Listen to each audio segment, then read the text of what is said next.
Thanks for joining us once again for your update from the city of New Hope. The mayor joins us once again, Mayor Kathi Hemken. Welcome once again, Mayor. How are you today? Hi, Dave. Just fine, thanks. Spring is really in the air. It is coming. We've got some great spring events to talk about, even though we had a little bit of snow and sleet and all that this morning. So let's begin with some information about the city manager search. Tell us about that position, the process the city has been going through. Well, our city manager is retiring the 1st of June. And so we have to have a city manager in the interim just to take his spot until we can find one or just promote one. So we've decided to take Tim Hoyt, our police chief, and he's going to be the interim city manager so that when the city manager leaves, we need to have somebody filling that spot. We may or may not go outside depending on how that's going. If need be, we'll go outside for an outside search to replace the city manager. So more to come on that. Just kind of keep your eyes open and we'll keep you informed on what's going on. Very good. Let's move to a springtime event that's a favorite of many. This is the bulky waste curbside cleanup event. What is it? When does it happen? Well, first of all, I have to tell you, it only happens every 2 years. And it's hard to find a trucking company that loads from the back because most of them have these big scoops that just tip the thing over on the side. We have to have one that loads from the back. Okay. And there's not a lot of them. So we have to take whatever we can get. It seems really early in the year to be doing that, but it was that or nothing. So we'll take what we can get. So that's the 28th of March to the 6th of April. Now you should be getting a postcard that'll tell you on what days the pickup will be. Since the cost of that pickup has gone up dramatically, people are really restricted on what they can put out. We want your stuff to be put out. We just don't want your friends and neighbors to bring their stuff over too. So I think there's a flyer that's out that tells people exactly what will be picked up, and then they'll get that postcard and tell them the dates that it'll be picked up. Very good. And the website as well, a great place to go. newhopemn.gov, and then look under HRG to find out more information about that cleanup event. Let's talk a little bit about the survey. There's a survey that's being talked about in the city. Remind us again about why this is done and when residents will see something. Well, every year we do a paper survey. We just ask people what they think is going on and are they okay with the amount of police attention we get and public works and that sort of thing. Well, we were going to do a professional survey every 5 years, but along come COVID, and so we pushed it off for 2. So the company that we've hired before, and we're going to hire again, is called Morris Letterman, and they've done a preliminary set of questions for us, and that'll come to the council. We'll look at that, make sure that the questions that we want asked, and then it'll go back for a vote, and then Morris Letterman will do that survey. Now, everybody won't get that survey. I think they do 400 random calls. So they'll make these random calls. And if you're called, please answer the questions for them because it's really important that we know what it is the city is expecting us to do. So that survey should be coming out sometime in September or sometime in the summer. Okay. Keep an eye out for that. Let's go to scattered site housing, a few properties to update you on. We start at 42nd and Boone. What is the latest on the Treehouse property? Well, we settled on a price of $245, and so they're going to be closing on that in early part of June. And then once that's closed, we'll hire a demolition company, tear that down, split the lots, and sell the 2 lots to housing developers. Typically, what happens is they come in, the housing developers come in and show us a couple sketches of what they would put there, and then the council chooses which developer to go with. So we like to use the ones that are tried and true, but if somebody new comes in and they have some good plans that we're interested in, we'll look at those too. So something will be happening this summer on that. Other property is 53rd in Rhode Island. This may take a little explanation.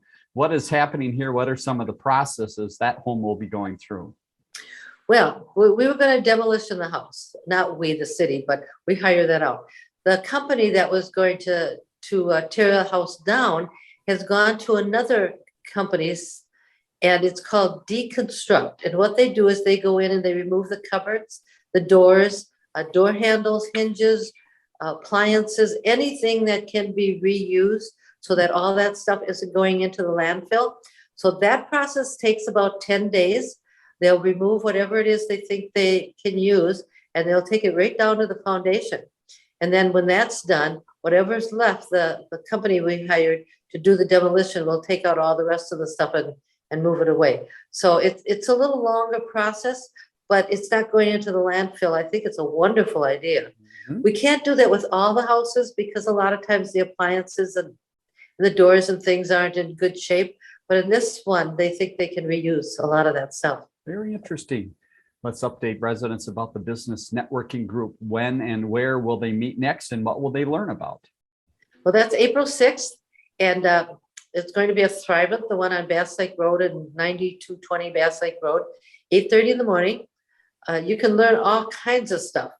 I do believe it's going to be a Zoom call also. So Okay. you can check with Brandon Bell to make sure that you're on the list so you can get into that Zoom call. Otherwise, 8:30 in the morning on the 6th. One other business note, we've been watching Hyvee and some of the construction going on there, and it looks like we've reached another point of completion. Where are we today? We're going to issue a certificate of occupancy, which basically says you're okay to do business. There's a couple little things we want you to fix, but you're okay to do business. So they should be open now. So you can order your groceries online, drive through, they'll put them in your car, and you're off and running. That should definitely help out the traffic patterns around that busy store in the city. A couple updates from the police department. The first is information about a new police clerk. Tell us about that. Well, it's always a long process. So we go outside to look for a police clerk, and we take the applicants and we interview them. And after that, so because it's the police department, we have to do a very thorough background check. Well, the young woman that we've hired passed all the requirements, and actually she started today.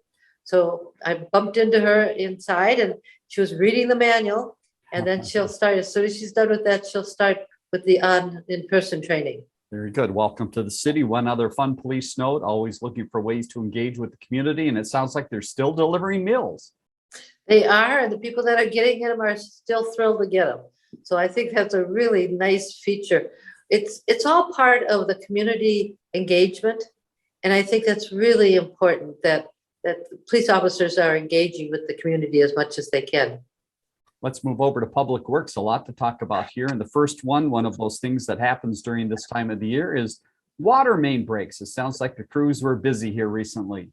They are. When there's a water main break and it's 30 degrees, it's a lot easier for them than when it's 30 below. Mhm. So it's a lot of work, and they're out in the cold and they're wet. And so we had 2 water main breaks this last week.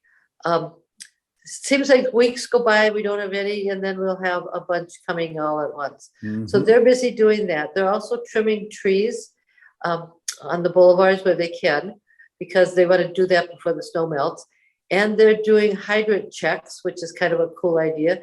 The other thing, this spring is coming, they're cleaning out the catch basins so that when the spring thaws, the snow, it'll have a place to go. So they're busily doing that. Today is Monday. They're busily doing that today and tomorrow in anticipation of that 60-degree weather that's coming. Yeah.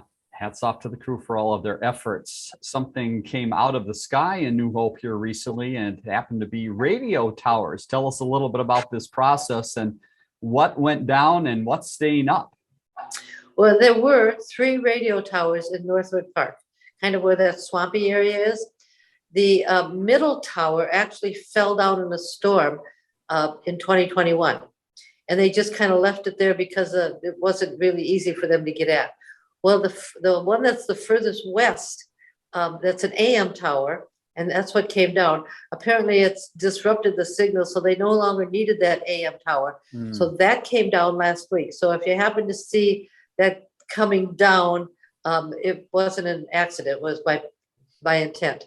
So those 2 are down. They're going to leave the furthest one east. They're going to leave that one up because that's an FM tower. Okay. But we didn't want a lot of people watching it because they get in the way and it could be dangerous. So Right. They wanted to just do it, and then they let us know that they did it. All right. Good to know what's happened. Let's move to Park and Rec. A lot of exciting things coming up, but a few exciting things just happening. First with the dance program. Tell us a little bit about the dance program. They were very busy recently. They won a lot of individual awards and a lot of team awards, but the really big one is the sportsmanship award for the competition. And I think that's pretty cool that our group did that.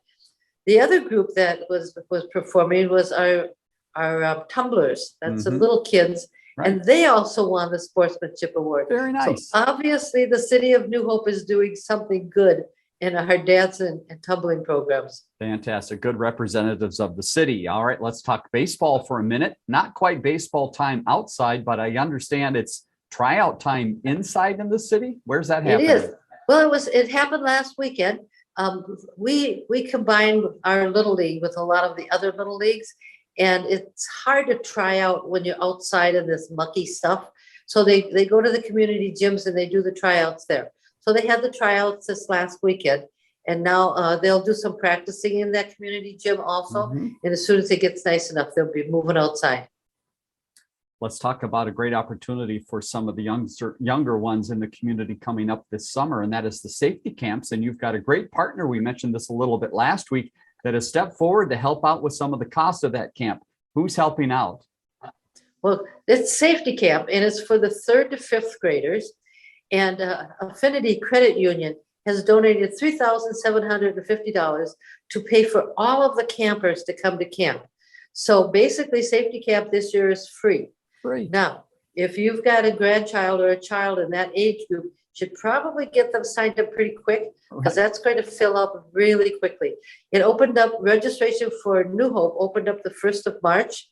And then after the 1st of May, it'll be open to the adjoining cities. Okay. So if you want your child to go to that safety camp, and I remind you, it is free. It's a 3-day camp. It's in the latter part of August, and the kids just have a wonderful time doing it. So get yourself signed up. If you need to know some more information, go on page 15 of the In Motion magazine that comes out, and it'll tell you about safety camp and what it involves and where you have to be and what you have to do, and just get those kids signed up. Fantastic. Let's move to golf course. A busy place there right now, although they probably had to put a few things on pause with the snow that came down.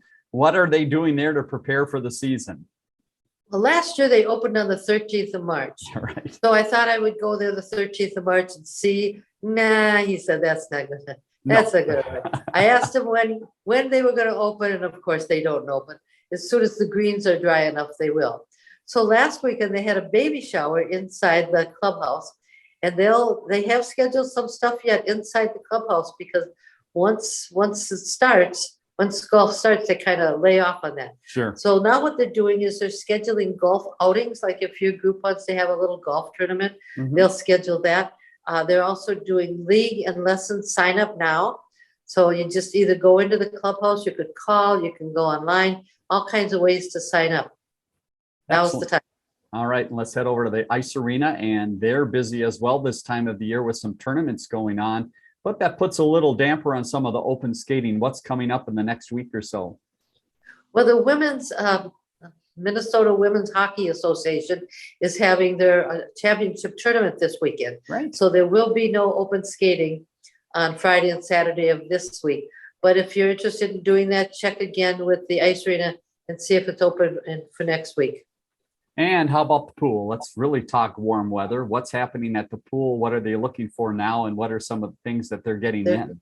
They're still recruiting. Okay. And they're starting to get the equipment in. They got some lane lines that came in, and they'll start getting some of the equipment in for the concession stands.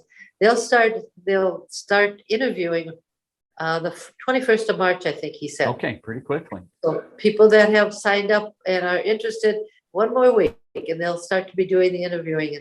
It's a great place to work in the summer. It is fantastic. All right, final note you wanted to pass along is just an update and reminder about redistricting. Again, what are some of the latest developments along redistricting, and what do some residents need to know? Well, in New Hope, only precincts 1 and 2 changed. And those are the two in the lower part of the city. And what they did is they wanted to make Boone Avenue the cutoff, because that was such an easy line to remember. Now, if you happen to be in District 1, your polling place is not in District 1. It's actually right across the street in Boone. But that's where it was before, too. So nothing has changed on the location of them. You'll be getting a postcard that says what district or what precinct you're in. we went from 45 to 43. And so the Senate district is 43 and the legislative district is 43A. Okay.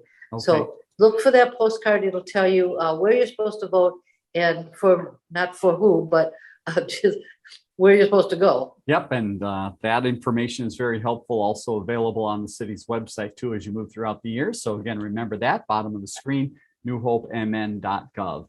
And as we leave you, again, a new feature we have to these updates is a list of things coming up in the community. And Mayor, no shortage of things coming up in the next couple months. So residents, take a look at this, jot some of the dates down, and we hope to see you out in the community. Mayor Hemken, thanks once again for your time, and we'll talk to you again next week. Thanks, Dave. Bye-bye.